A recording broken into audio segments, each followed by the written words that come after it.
تو اس لیے میرے بھائی ایک تو اذان کا احترام کیا کرو, اس کو ہلکا بس سمجھ لو. پہلے تو خواتین اذان سن کے دوپٹے لے لیا کرتی تھیں, اب وہ عادت بھی ختم. کتنا اچھا لگتا تھا بچپن میں, جیسے اذان ہوتی تھی سب عورتیں اپنے تھوڑی دیر کے لیے سب نیک بن جاتی تھیں, چلو یار ٹھیک ہے نا. اب اذان ہو رہی ہے دوپٹے سروں پہ نہیں ہے, وہی لوگ اذان ہو رہی ہے تھوڑی دیر کے لیے خاموش ہو جاتے تھے.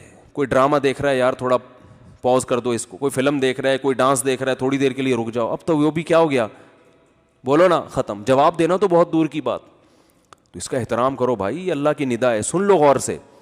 ہاں لوگ کہتے ہیں ہر جگہ سے اذانیں ہو رہی, تو آپ کے جو قریب ترین مسجد ہے نا اس کی اذان, کیونکہ اصل میں تو وہ آپ کے لیے ہے نا. باقی کوئی دور دراز علاقے سے کسی نے بھونپو اتنا بڑا لگا لیا ہے, آج کل یہ بھی ہو رہا ہے نا مسجدوں میں, 4 آدمی محلے میں ہے نہیں, بھونپو ایسا لگایا ہوا ہے کہ پورے کراچی کو سنا رہا ہے. یہ بھی مسجد والوں کی غلطی ہے بھائی. جتنے اس مسجد کے احاطے میں ایریے میں جتنے لوگ آتے ہیں وہاں تک اذان کی آواز پہنچاؤ. لیکن وہ ہوتا ہے کہ وہ تھائی لینڈ میں وہاں مذہبی آزادی بہت ہے الحمدللہ, لیکن بعض مسلمان اس کا ناجائز فائدہ اٹھا رہے ہیں. مسجد یہاں ہے اور اسپیکر وہ پورے شہر میں لگائے ہوئے جا کے. بھائی اس سے تو آپ پر پابندیاں لگیں گی نا, تو ادھر سے تھوڑی کوئی آئے گا نماز پڑھنے کے لیے, اسی محلے کے لوگ آئیں گے, تو اپنی آواز یہاں تک بس. اس سے علاقہ دوسری مسجد کا شروع ہو رہا ہے, اس کو پہنچانے دو. میں نے ایسی بھی مسجدوں میں نماز پڑھی ہے کہ اس مسجد کی اذان کی آواز کم آ رہی ہے, دوسرے کی اس سے زیادہ تیز آ رہی ہے, اور آپ کے لیے نماز پڑھنا مشکل ہو رہا ہے. تو یہ پھر مؤذن, یہ مسجد کی انتظامیہ کی غلطی ہے. تو آپ کی جو محلے کی اذان ہو اس کا احترام. پھر جو ہو رہی ہیں تو وہ کوئی کر لے تو اچھی بات ہے, نہیں تو پھر وہ لازم نہیں ہے, کوئی ضروری نہیں ہے. لیکن کم از کم ایک اذان جب وقت پر ہوتی ہے تو اس کو تو انسان تمیز سے سن لے. لیکن یہ بڑا مشکل کام ہے, کیونکہ اس میں نہ پیسے ملتے ہیں نہ کوئی FIR کٹتی ہے, تو یہ بڑا مشکل. لوگوں کو میں نے دیکھا ہے چپ کرانا اذان کے وقت دنیا کا سب سے مشکل کام ہے, چپ ہی نہیں ہوتے, اتنا مشکل ہو جاتا ہے. اور اسی میں ایک بات یہ بھی یاد رکھو, علماء کہتے ہیں جو بہت زیادہ لمبی اذانیں دی جاتی ہیں یہ بھی خلاف سنت ہے. بعض اذان دیتے ہیں کھینچتے چلے جاتے ہیں, کھینچتے چلے جاتے ہیں, کھینچتے چلے جاتے ہیں.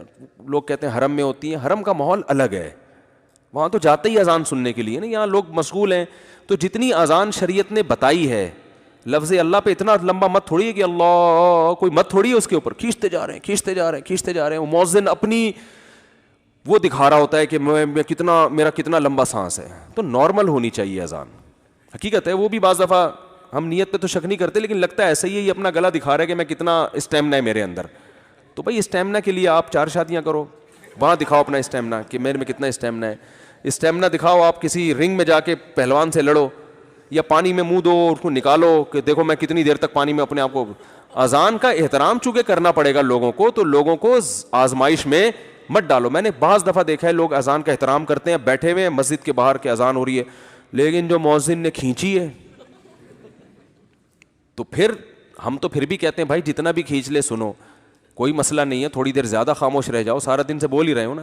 لیکن مؤذن کی بھی ذمہ داری ہے کہ لوگوں کو آزمائش میں نہ ڈال, کیونکہ اتنی اذان لازم نہیں ہے شریعت میں, تھوڑا سا اس کو مختصر کرے. ہاں اقامت سے لمبی ہو, لیکن اتنی بھی لمبی نہیں ہو کہ اللہ کھینچتے جاتے حی علی الصلاۃ اس کو کھینچ رہے ہیں, تو اتنا نہ کھینچو میرے بھائی. تو وہی ہے کہ قاری صاحب گئے, کہنے لگے کہ حلوائی کی دکان پہ شیرہ ہے, شیرہ وہ تو را کو موٹا پڑیں گے نا, تو مٹھائی والے نے کہا ہے مگر اتنا گاڑھا نہیں ہے ہمارے پاس, جو نارمل شیرہ ہوتا ہے بس وہی. تو مؤذن کو بھی چاہیے کہ اذان کو تھوڑا سا اور ٹریننگ دے. مسجدوں میں بغیر کسی ٹریننگ کے مؤذن کو کھڑا کر دیا جاتا ہے, وہ پتہ نہیں کس ٹائپ کی اذانیں دے رہے ہوتے ہیں, اس کو نہ سن کے لطف آتا ہے, نہ اس کے الفاظ میں عجیب سی آوازیں.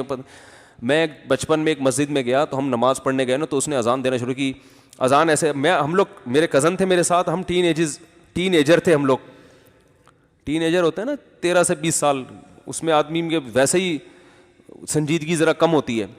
ہم گئے تو وہ مؤذن اذان یوں شروع کی, ہم کھڑے میں ایک دم ڈر گئے نا, ہم ایک دم بغیر کسی تمہید کے نا اتنی زور سے اللہ اکبر کہا اس نے, اور اللہ کو کھینچتے کتنا اکبر اکبر کو اتنا شارٹ کیا اس نے مؤذن نے کہ اب ہم پریشان ہو گئے, یار یہ کس ٹائپ کی اذان دی جا رہی ہے. ایک امام صاحب نماز پڑھا رہے تھے, ہم کسی گاؤں میں گئے تو امام صاحب نماز پڑھا رہے ہیں, وہ عجیب سی قرات کر رہے ہیں نا, تو وہ اب ہمیں سمجھ میں آئی یار یہ پڑھ کیا رہے ہیں.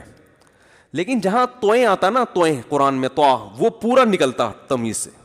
اب جیسے الحمدللہ رب العالمین الرحمن الرحیم مالک یوم الدین ایاک نعبد و ایاک نستعین اہدنا الصراط المستقیم.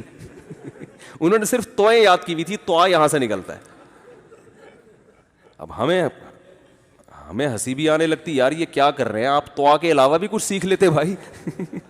باقی تو ایسے ہی پڑھتے جا رہے ہیں, جہاں تو آتا ہے تو صراط الذین انعمت علیہم, سرا پہ آ کے رکتے تھے, پھر تو الذین انعمت علیہم, یہ بتانے کے لیے کہ میں اتنا بھی فارغ نہیں ہوں, تو مجھے آتا ہے.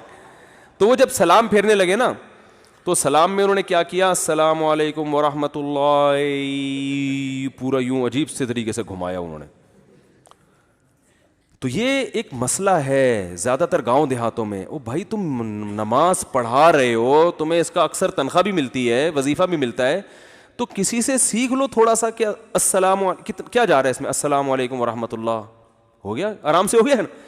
اس میں خام خام اتنا سر لگانا السلام علیکم ورحمۃ اللہ, وہ ایسا انہوں نے یہ فریکوینسی کے ساتھ گھمایا ہے نا اس کو. اچھا لوگوں کی گردنیں بھی سلو موشن میں گھوم رہی ہیں ایسے نا, وہ ہم دیکھتے تھے, ہم نے تو بہت نمازیں پڑھی اس امام کے پیچھے. اب میں نے جب نماز پڑھائی نہیں تو میں نے کہا السلام علیکم ورحمۃ اللہ, السلام علیکم ورحمۃ اللہ. لوگوں نے کہا یار اتنے سکون سے گردن گھما لی ہم نے. یہ جب شروع کرتے ہیں تو یوں یوں یوں یوں نا کانپتے ہوئے جا رہے ہوتے ہیں کہ یار امام سے پہل ہو گئی تو کتنا سخت گناہ ملتا ہے, اور امام کا انتظار کیا تو وہ تو بیٹھ جاؤ پھر آرام سے, دوبارہ تحیات پڑھ لو. تو وجہ کیا ہے, ہر کام سیکھا جا رہا ہے, اور امام اور مؤذن کے لیے کوئی کرائیٹیریا ہے ہی نہیں. یہ تو شہروں میں اللہ کا شکر ہے ہمارے دینی مدارس نے ایک انقلاب آ گیا ہمارے مدارس کی برکت سے کہ تجوید سکھا رہے ہیں, لیکن لوگوں میں خود یہ اتنا ابھی تک شعور نہیں ہے. تو کسی بھی